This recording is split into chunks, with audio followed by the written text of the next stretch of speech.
บายดีท่านผู้ชมที่เคารพขอต้อนรับประธานเข้าสู่รายการลาวสังสาสตร์ท่านผู้ชมมาพบกันในอาทิตย์นี้ทางรายการจะนำเสนอผลงานการเคลื่อนไหวเวียกงานต่างๆของแนวลาวสังสาสตร์มาให้ประธานได้ติดตามรับชมในอาทิตย์นี้ซึ่งระยะที่1จะให้ประธานไปติดตามรับชม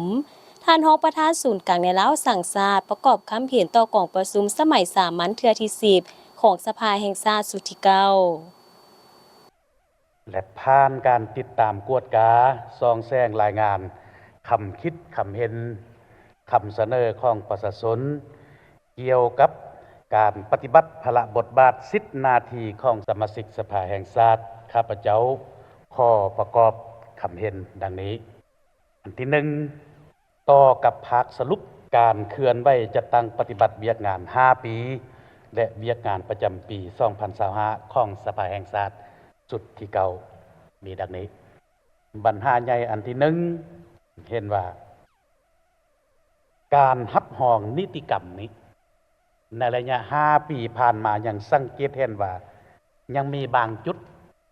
อยู่ในคอดการค้นคว้ายังบ่ทันละเอียดชัดเจนเท่าที่ควร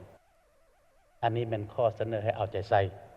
ผ่านการติดตามในระยะ5ปีผ่านมาเฮ็ดจุดที่1ขอยกตัวอย่างการปรับปรุงราคากระแสไฟฟ้าหับหองไปแล้วแต่ในตัวจริงบางด้านแม่นบ่สามารถจัดตั้งปฏิบัติได้โครงการทางด่วน BRT หับหองแล้วแต่ก็ยังมีความยุ่งยากหลายด้านในการจัดตั้งปฏิบัติตัวจริงซึ่งอันนี้มันซองแซงให้เห็นถึงความละเอียดชัดเจนในการค้นคว้าอันนี้ขอให้เอาใจใส่จุดที่1จุดใหญ่อันที่2นี้ติดตามกวดกาสุกยูการปฏิบัติกฎหมายก็คือการปฏิบัติบรรดานิติกรรมลุมกฎหมายก็เห็นว่าบางจุด5ปีผ่านมาแม่นยังบ่ทันแข็งแรงเป็นต้นแม่นพวกเฮาเฮ็ดนำกันเช่นว่าปัญหาบ่แฮปัญหาพื้นฐานโครงล่างปัญหายาเสพติดปัญหาการขาดแคลนแรงงาน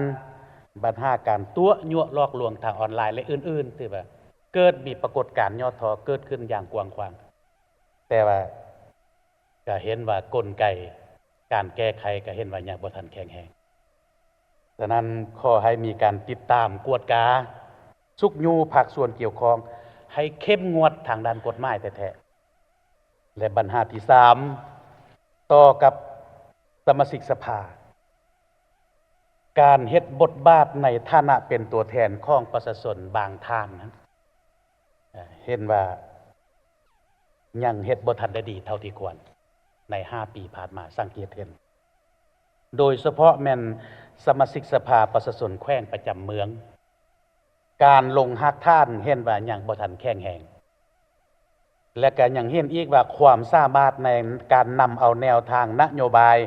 ของพรรคระเบียบกฎหมายของรัฐลงไปเผยแพร่เสื่อมซึมอยู่ขั้นท้องถิ่นนี้ยังจำกัดหลายอันนั้นเราเห็นขึ้นอันนั้นซึ่งอันนี้แม่นปัญหาใหญ่ที่สังรวมในระยะ5ปีผ่านมาต่อกับแผน5ปีต่อหน้านี้2026-530และแผนประจำปี2026ของสภาแห่งชาติสุดที่10ทางด้านพื้นฐานก็แม่นเห็นดีตามการที่ได้ยกขึ้นเป็นแผนอยู่ในบทรายงานแต่ว่าในนี้ก็อยากขอให้เอาใจใส่ตื่มบางจุดขึ้นอันนี้ปัญหาที่1แม่นขอให้เพิ่มทวีเวียกงานลงหักท่านโดยเฉพาะแม่นสมาชิกสภาประชาชนแขวงประจำเมืองซึ่งจุดนี้แม่นสำคัญหลายประชาชนจะฮู้แนวทางจะกำได้ระเบียบกฎหมายก็แม่นต้องแม่นอยู่ในสภาประชาชนแขวงประจำเมืองเป็นผู้เฮ็ดบทบาทหน้าที่ขอให้เอาใจใส่ปัญหาที่2ติดตามกวดกาสุกยูการแก้ไขคำร้องคำเสนอของประชาชนอันนี้ผ่านมาก็มีคำร้องล่วงล้ายขอให้เอาใจใส่และก็พร้อมทั้งรายงานผลการแก้ไขคืนอันนี้มันขอให้เพิ่ม2จุดนี้ต่อกับอยู่ในทิศทางรวมบัดนี้อันที่2ต่อกับด้านนิติบัญญัตินี้มีอยู่1จุดขอให้ติดตามกวดกาสุกยูโดยเฉพาะแม่นการสร้างและการปรับปรุงกฎหมาย ให้ถูกต้องตามบาทกาวขั้นตอนที่ได้กำหนดอยู่ในกฎหมายว่าโดยการสร้างนิติกรรมซึ่งผ่านการสังเกตเห็น5 ปีผ่านมาการสร้างนิติกรรมบางจุดการสร้างกฎหมายบางจุดแม่นเห็นว่าบ่ไปตามขั้นตอนอันที่3การตกลงบัญหาสำคัญของศาลนี่ข้อประกอบต้องบัญหา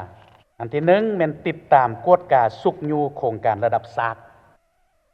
ขอให้มีการติดตามกวดการและสุกยูโครงการระดับศาลให้มันเกิดเช่นว่าโครงการทางด่วนวังเวียงบ่อเต็นอันนี้ก็ได้รับรองดลแล้วแต่ว่าก็ยังบ่เกิดแล้วก็โครงการทางด่วนเวียงจันทน์ฮานอยโครงการก่อสร้างทางรถไฟเวียงจันทน์คำมวนท่าเรือบุงอ่างสสเวียดนามและโครงการอื่นๆอันนี้แม่นขอให้มีการสุกยูแท้ๆติดตามกวดกาให้มันเกิดใน5 ปีต่อหน้านี้และจุดบัญหาที่2ข้อให้มีการสุกยูผลิตตามแนวทางรถไฟแนวทางด่วนเพื่อผลิตเป็นสินค้าส่งออกอันนี้เป็นข้อให้มีการสุกยูแท้ๆอันที่4ต่อกับการสร้างความเข้มแข็งให้แก่สภาแห่งชาติขอให้เอาใจใส่ทางด้านคุณภาพของบุคลากรที่จะลงสมัครเลือกตั้งสมาชิกสภาจะแม่นบุคลากรที่จะลงสมัครเลือกตั้งสมาชิกสภาแห่งชาติหรือสภาประชาชนแขวงอันนี้ข้อให้เอาใจใส่เพราะว่าคือดังที่พวกของมูนำกันผ่านการติดตามกวดกา5 ปีผ่านมาก็ยังพบเห็นก็ขออภัยบางท่านกับการประกอบความคิดความเห็นก็ยังบ่ทันมีการประกอบความคิดความเห็นอย่างแข็งแรงและการเคลื่อนไหวเวียกงานต่างประเทศนี้ก็ข้อมีคำเห็นอยู่1 บัญหาอันโดยเฉพาะแม่นการกำหนดให้มันแจงตืมการร่วมมือกับรัฐสภาของบรรดาประเทศเพื่อนมิตรยุทธศาสตร์บรรดาประเทศภาคพื้นและในโลกเพื่อให้มันสอดคล้องกับนโยบายเสื่อมโยงเสื่อมจอดที่พรรคได้กำหนดท่านผู้ชมเนื่องในจากทางรายการของพวกเฮายังบ่หมดเพียงเท่านี้แต่ตอนนี้เฮาไปพักผ่อนกันก่อนแล้วจึงเข้ามาพบกันต่อในระยะต่อไปองค์การแนวลาวสร้างชาติย่ามใดก็เสริมขยายมูลเสื้อความสามัคคีทั่วปวงชนลาวบรรดาเผ่าเพื่อเป็นกำลังแห้งสั่งรวมเข้าในภารกิจปกปักรักษาและสร้างสรรค์พัฒนาประเทศชาติท่านผู้ชมมาพบกันระยะนี้ก็เป็นระยะที่2ของทางรายการกันแล้วซึ่งจะให้บรรดาทานไปสืบต่อหับสมท่านรองประธานศูนย์กลางในลาวสร้างชาติประกอบคำเห็นต่อกองประชุมสมัยสามัญเทื่อที่10ของสภาแห่งชาติสุดที่9บัญหาที่3ใหญ่ต่อกับการส่องแสงเสียงสะท้อนจากสังคมในระยะ5 ปีผ่านมานี้ได้รับคำฮ้องคำเสนอคำส่องแสงจากสังคมหลายร้อยฉบับแต่สั่งรวมได้บัญหาจำนวนหนึ่งดังนี้อันที่1แม่นคงเขตป้องกันชาติป้องกันความสงบนี้เห็นว่ามีอยู่2 บัญหาใหญ่บัญหาที่1แม่นพบเห็นว่าการบังคับใช้กฎหมายของเจ้าหน้าที่เห็นว่าอย่างบ่ทันแข็งแรงอยู่ในนี้ยักหมายความว่าพบเห็นเจ้าหน้าที่บางบ่อนนั่นน่ะบางท่านนั่นน่ะการแก้ไขปัญหาการแก้ไขการตัดสินปัญหาแม่นบ่อิงระเบียบกฎหมายอันนี้มีแท้ๆก็ให้สุกยูซีนำกวดกาติดตามหรือติดตามกฎการเลยสุกยูภาคส่วนเกี่ยวข้องอันที่2เด็ดขาดต่อกับผู้ประกอบการที่ละเมิดกฎหมายอันนี้ขอให้เอาใจใส่มันมีปรากฏการณ์ผู้ที่ดำเนินธุรกิจดีแม่นมีความเรียกร้องอยากให้เข้มงวดตามกฎหมายผู้ที่ดำเนินธุรกิจที่บ่ถูกต้องตามระเบียบกฎหมายและแม่นมีแนวโน้มอยากละเมิดระเบียบกฎหมายนั่นเป็นอันนั้นฉะนั้นขอให้เอาใจใส่2 จุดนี้อันที่2คงเขตเศรษฐกิจมีอยู่4 จุดอันที่1บัญหาความยุ่งยากทางด้านเศรษฐกิจคือดังที่พวกเราฮู้นำกันชีวิตการเป็นอยู่ของประชาชนพนักงานทหารตำรวจแม่นมีความยุ่งยากฟืดเครื่องแท้อันนี้แม่นข้อให้มีการสุกยูหรือว่าติดตามกวดกาสุกยูภาคส่วนเกี่ยวข้องแก้ไข อันที่สองแม่นปัญหาที่ดินโดยเฉพาะแม่นความขัดแย้งข้อขัดแย้งทางด้านที่ดินอันนี้ก็ขอให้ภาคส่วนเกี่ยวข้องเอาใจใส่อันที่สามปัญหาผลกระทบจากการขุดค้นบ่อแฮเป็นต้นแม่นซ่านตกค้างอันนี้นี่ก็ตามการซองแซงก็มีหลายคำคิดคำเห็นเสนอมามีหลายปรากฏการณ์ที่มันเกิดขึ้นแต่ก็บ่ได้รับการสรุปตัวอย่างว่าปัญหาป่าตายสัตว์เลี้ยงของประชาชนตายแต่ก็บ่ได้มีการสรุปว่าตายย้อนหยังแท้ย้อนสาเหตุหยังอันนี้บ่ได้มีการสรุปอันนี้คำซองแซงขอให้เอาใจใส่ปัญหาที่4ปัญหาพื้นฐานโครงล่างเป็นต้นแม่นเส้นทางคมนาคมอันนี้ก็ยุ่งยากหลายขอให้มีการติดตามกวดกาสุกยุภาคส่วนเกี่ยวข้องเข้มงวดตามกฎหมายทางหลวงบ่ได้เขียนเนาะว่าให้มันอ้วยขึ้นอันนี้บ่แม่นมันต้องได้รับประกันบ่ให้เป็นอัมพาตอันที่3ด้านเวียกวัฒนธรรมสังคมนี้มีอยู่4จุดตามห้างเสียงสังรวมได้1แม่นปัญหาจรรยาบรรณจรรยธรรมของแพทย์หมอนี้ปัญหาจรรยาบรรณจรรยธรรมของครูอาจารย์ปัญหาที่2แม่นปัญหาภาระการเรียนการลังไล่ไปออกแรงงานอยู่ต่างประเทศ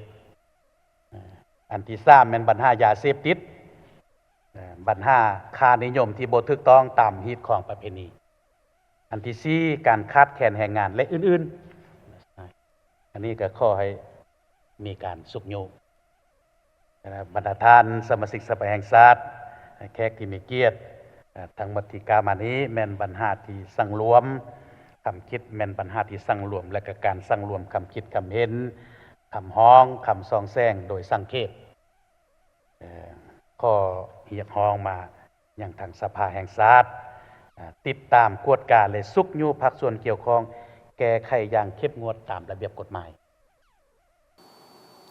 ท่านผู้ชมที่ประทานได้ติดตามรับชมผ่านไปทั้งหมดนั้นแม้นผลงานการเคลื่อนไหวเวียกงานต่างๆของแนวล้าวสั่งศาสตร์ที่ทางรายการได้นำมาเสนอให้ประทานได้ติดตามรับชมในอาทิตย์นี้เวลาก็ใกล้จะหมดลงแล้วถ้าหากประทานสนใจหรืออยากตามนิติชมต่างๆก็สามารถโทรศัพท์มาได้ที่หมายเลข0212189666หรือหมายเลขที่แสดงอยู่ถึงหน้าจอนี้ทางรายการยินดีเอาคำต่ำนิติสมของบรรทานไปปรับปรุงรายการให้ดีขึ้นกว่าเก่านอกจากนั้นบรรทานก็ยังสามารถติดตามการเคลื่อนไหวต่างๆของแนวล้าวสั่งศาสตร์ได้จากเว็บไซต์ศูนย์กลางแนวล้าวสั่งศาสตร์ www.lfnd.gov.la นอกจากนั้นก็มี Facebook ก็คือข่าวสารแนวโฮมและแอปพลิเคชัน LFND สำหรับมื้อนี้พิธีกรพร้อมด้วยทีมงานล้าวสั่งศาสตร์ต้องขอลาทานผู้ชมไปก่อนไว้พบกันใหม่ในอาทิตย์หน้าวันและเวลาอันเดียวกันสำหรับมื้อนี้กล่าวคำว่าสบายดี